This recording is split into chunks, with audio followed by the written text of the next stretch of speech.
How cool is that? Happy May 19th of the year 2023 to my ballistic blood brothers and sisters in arms. Doesn't it feel nice to be back at the range, back at the test facility, enjoying some fresh air and actually getting some trigger time in? Boy, that's different from any place I've been the last few years. Hopefully this wind doesn't make too much racket. If it does, well, we're both gonna know soon, and I apologize now. If not, that was my plan anyway. Today is going to be kind of a conundrum where we broadcast something publicly and try to keep it quiet all at the same time. Today, we're using silencers.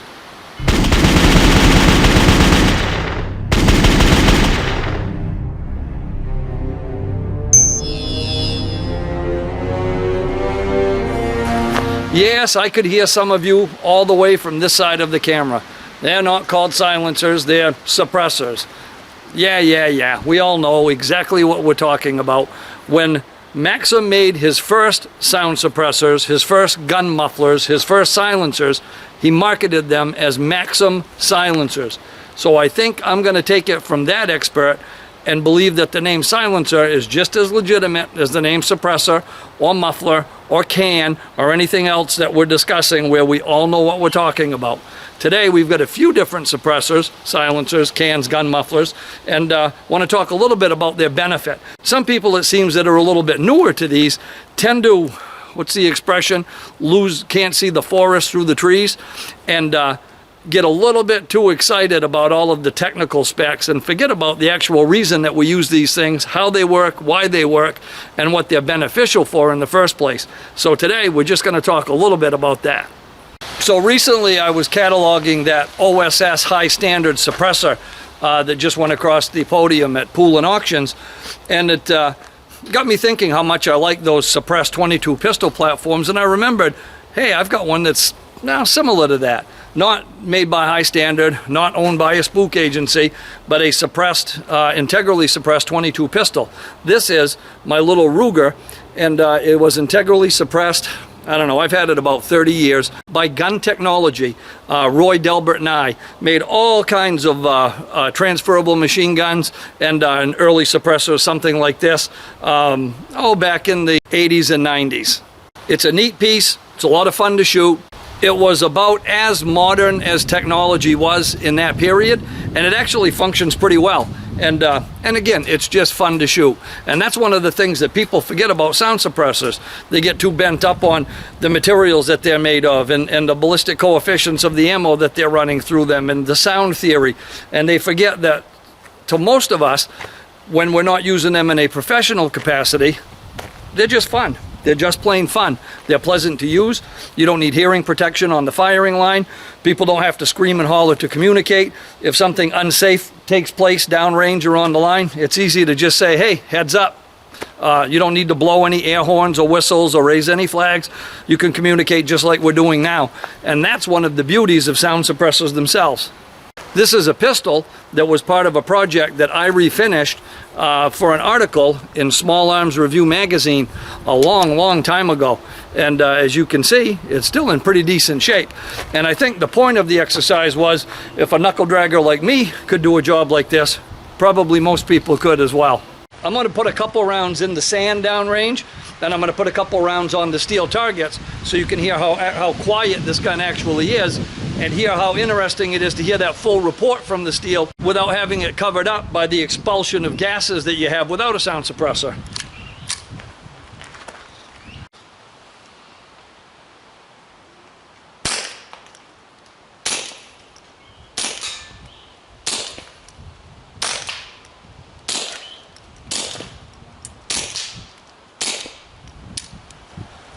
How cool is that? Now this example, it just out of sheer coincidence happens to be another one that I finished myself, and that was for a video. And this is an adhesive finish, not a sprayed on finish like the Lauer custom weaponry stuff. It's a similar pattern. It's a little bit more of a honeycomb than it is a digital. And it's just a sticker, basically, that is very stretchy and lays on, similar to the automobile wraps that we see. It is suppressed by a Torrent sound suppressor, a really nice 308 suppressor. And for ammo today, I'm running discrete ballistics 190 grain subsonic ammo. So we're going to get to enjoy everything nice and quiet on the giving end and very loud on the receiving end where it hits the targets. Now let's put down a few rounds of the discrete ballistics subsonic 190 grain rounds and hear how loud it resonates on that steel.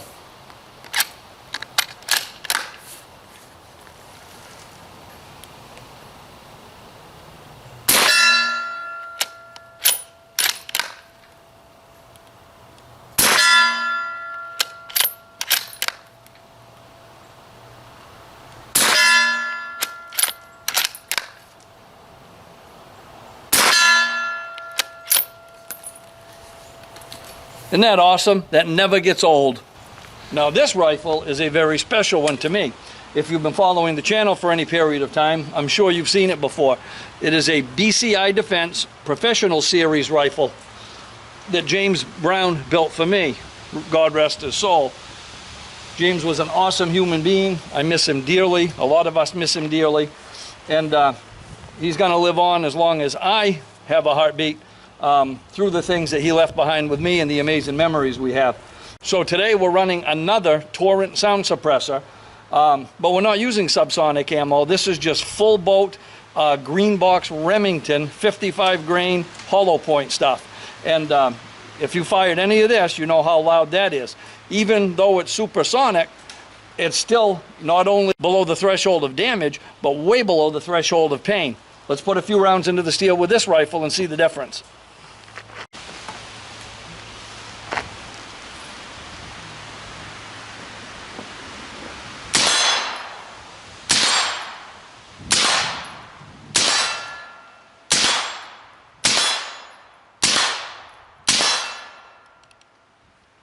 This wind is picking up and getting brutal. I hope it hasn't made it unpleasant or uncomfortable for the beginning of this video.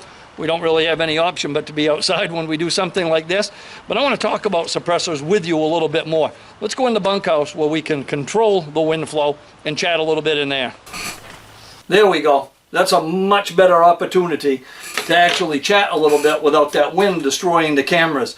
Now, some of the things that I wanted to discuss, and I'm hoping that this will be a two-way conversation, that you're going to leave questions for me in the comments so we can continue this conversation. There's a lot of bad info that's out there about sound suppressors, and there's some not so accurate info. Like the first one we went over and joked about a little bit. There really isn't a wrong name for it. Some people insist it's not a silencer, it's a sound suppressor because they don't actually make it silent. Yeah, we understand physics. So, you know, is it a descriptive term? Sure, sound suppressor, it suppresses the sound. Silencer, that's what Maxim first called it. I think that's good enough for me. It really is a silencer. Does it silence them like the movies do? No, but we don't call it a movie silencer. It's just a silencer. So that it's actually not a wrong term. I think sound suppressor is fine, and I think it's an accurate term, but I think people that get bent up over, you know, nomenclature like that are just probably looking to have a conversation more than actually add something to it. Silencer is fine, and everyone knows what you're talking about. Same with sound suppressor, same with gun muffler, same with a can. There are all kinds of nicknames for these, and the important part, especially when we're talking with new people, is that everyone understands what we're talking about. This actually isn't a case like I've heard some refer to as the difference between a clip and a magazine. There is a very distinct difference between a clip and a magazine, and when we're talking about something like this, it is absolutely a magazine, and it's always proper to correct somebody to help them understand that as well. But the difference between a sound suppressor and a silencer or a can or a muffler, there really isn't any difference. They all do the same exact thing. Another thing that I hear a lot that isn't the truth by any stretch of the imagination, but it sounds reasonable to people that don't have a lot of experience with these, are they're no good unless you have subsonic ammo. That's not the case at all. As you saw today, we're running subsonic ammo in the 308. That just happened to be what I grabbed. We're running supersonic ammo in the 5.56. And while it's quieter, absolutely quieter when you run subsonic, it's still very, very effective, very pleasant to use, and very useful no matter what you're running for ammunition. If you want it to be the quietest it possibly can be, subsonic ammo is definitely the way to go. But if you're just looking for a tactical advantage or an opportunity on a range that is a little more comfortable, actually a lot more comfortable, supersonic ammo with a proper suppressor is going to be fine. And that brings me to another point. When you're shooting with subsonic ammo and you're dedicated to that, if you're going to build a platform that is just going to run subsonic ammo, then there aren't a whole lot of things you can do to increase the muzzle energy, the energy that hits on target. Because the two largest factors, the two greatest factors, are muzzle velocity, and unfortunately when we're running subsonic, that's going to be capped at approximately 1050 feet per second, depending on what your elevation is. The second one is the weight of the projectile. So that one we can still work with. And a much heavier projectile at that same rate of speed, we'll just use 1050 for instance, is going to give you a lot more muzzle energy. That's the attraction of some of the real big heavy rounds to me, like 458 SOCOM. I can be running at 1050 feet per second to have a very, very quiet delivery, and I can run a 600 grain projectile.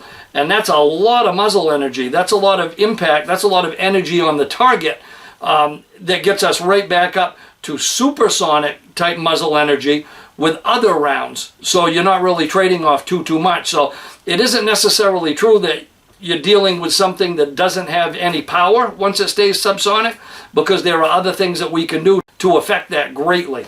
And one of them is that great big heavy pill.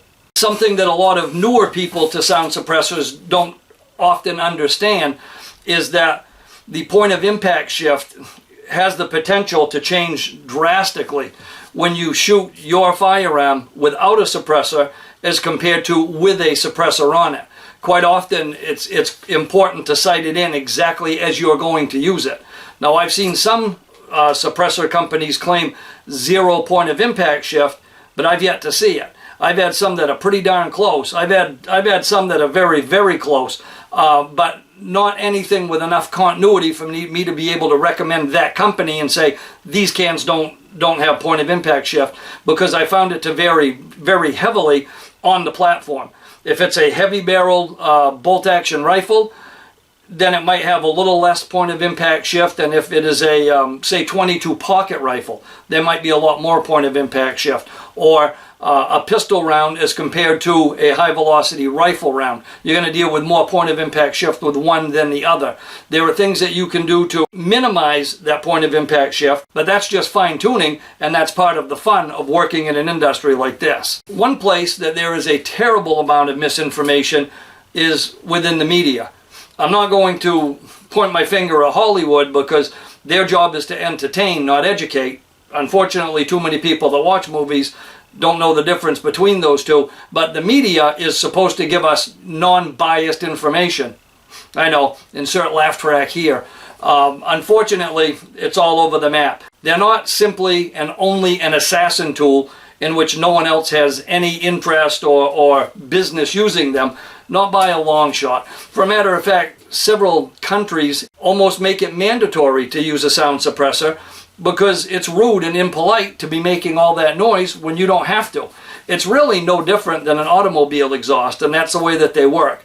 If you run a car on open headers, and if you've ever been to the drags or the races, you know what that sounds like, compared to through a regular muffler and exhaust system, there's still some noise there, but it's a whole lot less noise.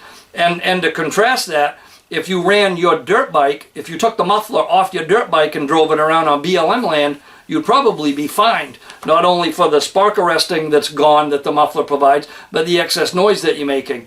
Again, as a contrast, if you put a muffler on your firearm and you don't go through the mandated steps to do it, you're going to get in a whole lot of trouble for that too. You're going to be dealing with a felony. So there really isn't a whole lot of common sense in this. Sound suppressors have been sensationalized to a ridiculous extent, but the bottom line is they're a lot of fun to shoot. They're great for new shooters. They're great when you have a large firing line. It really ratchets the intimidation factor down, because a lot of people lump in pain with and recoil with that sound. And it just isn't the case. You're going to have the same experience either way, but once you get rid of the sound, or the vast majority of it, the rest of it's much less intimidating and a lot more comfortable. So they're just plain a lot of fun, and there are a lot of proper positive uses for these things. Anyone that gets behind one for the first time has that same smile and then immediately understands its benefit. And it's too bad that we have to go through all of the paperwork and hassle that we do to purchase one. A few years ago, we were this close legislatively to getting rid of that, just having them removed from the NFA statutes and just fill out a regular 4473 at the gun shop and take it home like it should be, at the very most. There's really no reason that we should have to go through what we do. It's all because of political sensationalism, and the more people that learn how these work and try for themselves, the less that foolishness works when they use that propaganda. So I hope you enjoyed our short, quick video on sound suppressors, silencers, cans, mufflers, how they work, and a small demonstration of a few different ones, as well as our conversation. Please add, if you have any questions or anything additional that you can add, maybe to those that are newer in the comments below. That would be fantastic. If you did, please click like, share us with your friends in your vast social media universe, subscribe to the channel if you don't already, and we even have the option of joining the channel now. Can't believe they let us do that, but they did. Don't forget to take a look at the merch that we have at Bunker Branding. We've got some fantastic t-shirts, and their service is second to none. And man, it's great to be back. Thanks for waiting for me all this time. I hope that we do this a lot more often once again. Till next time, have fun and be safe.